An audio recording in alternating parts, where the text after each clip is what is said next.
Hello, BookTube. Well, believe it or not, and I'm having trouble believing it myself, it's the end of August. September is upon us. The summer is all but over. Uh, and on BookTube, that will mean just a flood of people making videos about their August reading and their September TBRs. And I want to join in the fun, but that, as I mentioned on this channel before, that doesn't really work with me. I've been talking about my August reading for a month now, and my September TBR is not workable for a video. I plan on reading well over 100 books in September. And the thing is, despite the size of my September work shelf, I don't actually know what those books will be, or not all of them. So there's no way that I can do a TBR in the conventional sense. So what I tend to do on this channel is a TBR BY, a to be read by you, a video that kind of simulates us getting together and just looking over the new releases for the upcoming month and me making some recommendations. I picked 10 books that I want to recommend. And I want to start with one that might seem, well, some of them will probably seem unlikely. This one certainly I didn't expect to like it as much as I did. It's by John O'Brien, and it's called Keeping It Halal. It's an inquiry, sort of a social study and survey of American Muslim youth, teenage boys who are Muslim in America, and what it means to them and where they base their identity and what they do all day long. And I just thought it was fascinating, absolutely fascinating. And you know, it has obvious contemporary relevance, but not as much as most Americans think. To me, its fascination was as a chronicle of assimilation and the way the nature of assimilation changes over time, over decades, so that what it means to one decade, it won't mean to another. I thought that was fascinating. So I strongly recommend it if you see it in bookstores. Then the next one is beautiful. It's a children's book. It's a children's illustrated book. It's called Smoot, the Rebellious Shadow. We'll try to cut down on the glare there. The writing is by Michelle Cuevas, and it's illustrated by Sydney Smith. And it's the story of a little boy's shadow who gets bored at how predictable his little boy is. And it turns out, as we're told on one wonderful page, that shadows dream at night, and when they dream in color. And this particular shadow realizes that he can detach himself from his boy and wander around and take whatever form he wants. Since he's detached from his boy, he doesn't have to look like a boy anymore. And when he realizes that, all of a sudden, all of the shadows in town realize that. You can't really tell it from this cover. You see the background there. The town illustrations throughout are incredibly detailed, just wonderfully playful. I loved it. And of course, at the end of the book, there's a reconciliation that will make it, I predict, a favorite for a kid if you get it for them. The next one I've read in many different forms. I've been with this book for a long time, in many different stages, and it just keeps working on me. I don't know quite why. Right now, it's called Passage by Khary Lazarre-White, and it's a novel about a young boy in Harlem just going through his life. The plot as such, the bigger overarching, the outside world is going to do things to you that you're going to need to respond to, discrete things specific to you, that kind of plot doesn't really kick in for a while. The novel is strong on atmospherics, and the atmospherics are incredibly dramatic, so you don't really miss the plot. I love it. I think I love it. It's hard for me to tell with contemporary fiction, but I think I love it.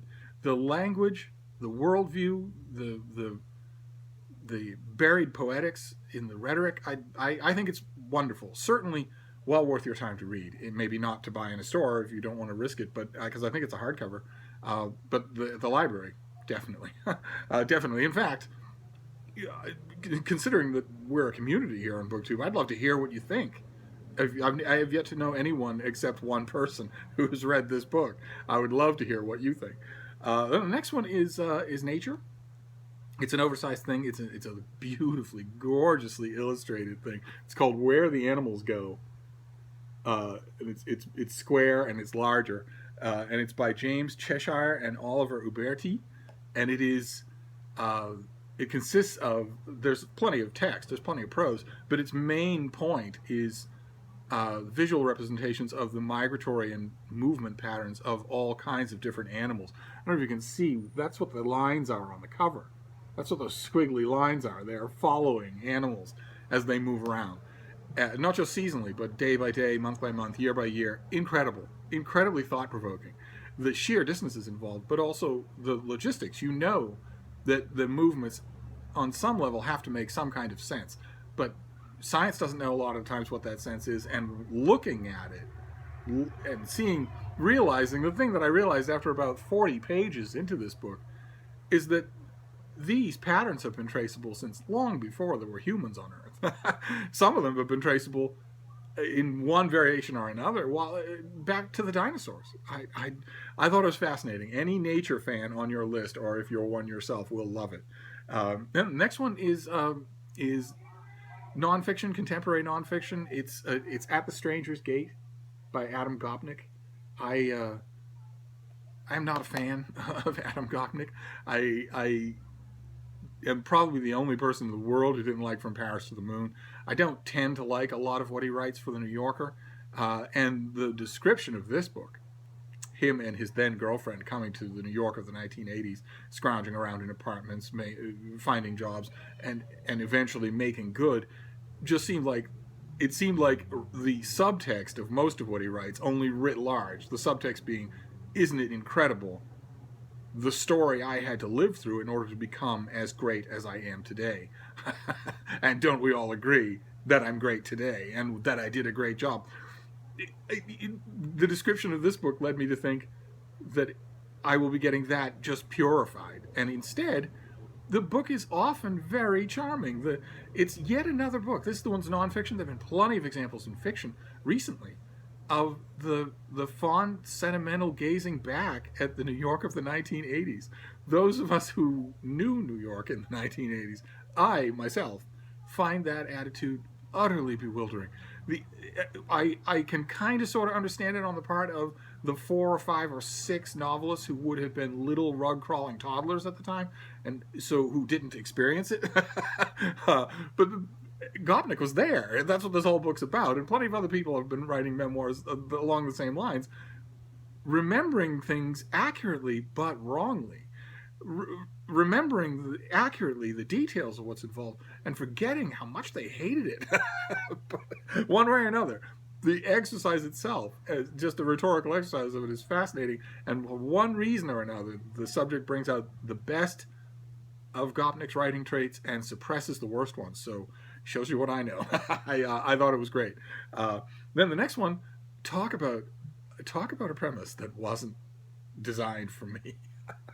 If me liking an Adam Gopnik book was a surprise, then this next one is a flat-out miracle. It's called Once Upon an Algorithm. It's by Martin Erwig, and the subtitle is How Stories Explain Computing, in which the author attempts to show his readers that they understand what computer algorithms are, and that they always have. That computer algorithms are ways to organize and make essentially narratives out of information, and then to make those narratives useful and transferable and alterable. And I thought, I've seen this many times before. I saw 2 years ago somebody tried to do this with the higher calculus, left me cold on the second page. This is a wonderful book, absolutely wonderful, that really does work. The author takes the Harry Potter novels, the Sherlock Holmes stories, your breakfast routine, and shows you, without any condescension at all, and without stretching the point, how those things illustrate algorithms. So that by the time I finish with the book, I honestly do think I understand the subject, at least on a rudimentary level, when I would never have imagined that would be possible. So if you're a computer person, or if you know a computer person, or if you know somebody who isn't a computer person and you'd kind of like them to be, oh, what a book. It is so enjoyable. But anyway, we'll move on to the next one here. It's sort of the other end of the spectrum. This is Franklin Foer's World Without Mind. The subtitle is The Existential Threat of Big Tech. And a lot of the book is about algorithms, although he doesn't hammer home that point specifically. But a lot of the book is about the superstructure of big tech slowly easing its way out of human control, and certainly out of human accountability. And there are humans involved. There are humans all throughout the story. It's actually a fascinating story of society and technology. But it underscores a point that we've seen in books on this channel many times before, which is that the state of interconnected and self-improving technology, information technology, in the 21st century is drastically increasing. And it's increasing in ways that haven't always been foreseen, and it's got people writing about it. Now, when I first encountered this book, I thought this will be more of the same. This will just be a boring, hypocritical, Chicken Little screed about how more advanced technology is deadly to all of us, when you go from the screed to Google image search, you look for the author, and boom, in less than an eighth of a section, thanks to the technology that they're describing, you have a full color picture of them walking on the sidewalk while looking at their cell phone. So you're a hypocrite. So why should I read your book? That's what I thought when I first saw this, but it actually ends up being much more thoughtful than that. So I highly recommend it. You will. That's the key with all of these books, and it's especially true with this one, is that when you read a book like this, a book about the modern day megalopolis gatekeeper companies like Facebook and Twitter and Google, or the technology itself, you will see yourself. That's the amazing thing about these books, is that you will see your own experiences in it, and that makes it doubly interesting. Then the next two, we're gonna delve into the world of graphic novels just a bit, as I like variety on these lists, and these are both so beautiful. Oh my god! First one is Batman Year One. DC Comics is doing a new reprint of a deluxe edition of Batman Year One. This was a 4-issue miniseries from 30 years ago, written by Frank Miller and drawn by David Mazzucchelli, that dramatizes the very first handful of adventures of Batman when Bruce Wayne first decided to become Batman. The issues meld together perfectly into one graphic novel. First of all, they were conceived that way, so it's legitimate to talk about it as a novel, and it's incredibly good. You could read it no matter what you know or don't know about comics of any kind. And this new deluxe edition is a beautiful hardcover with tons of black and white breakdowns and tons of original prose that just really, really does justice to one of the best graphic novels that DC Comics has ever produced. And the next one will be familiar to a lot of you. This is even prettier. This is just about the prettiest graphic novel edition of something that I have seen in decades, and that is the complete all-in-one Deathnote. It's a black and silver slipcase, and it's got all the different volumes in it, all the story of a young man who discovers the accidentally discarded notebook of a death god. Your name is in the book, then you die, and he all of a sudden realizes that he has that power. And what do you do if you have that power? If you're not a jerk, maybe you try to improve the world, and we all know how that's going to work out. And it's just amazing. Deathnote has recently been in the news because of an ill-advised adaptation, but the graphic novel, the original graphic novels, are amazing. And this is one to have. If you're one of those booktubers or one of those ordinary citizens, and you've got a whole shelf of Deathnote on a bookcase behind you, you ought to sink in the money and get this lovely thing. And then the last book that we'll do for today, for this September 2017 TBR BY, is a gigantic work of history, because I wouldn't want you to think that I was sick or anything. You'll notice there's been precious little. This is a huge work of history. It's Istanbul by Bettany Hughes.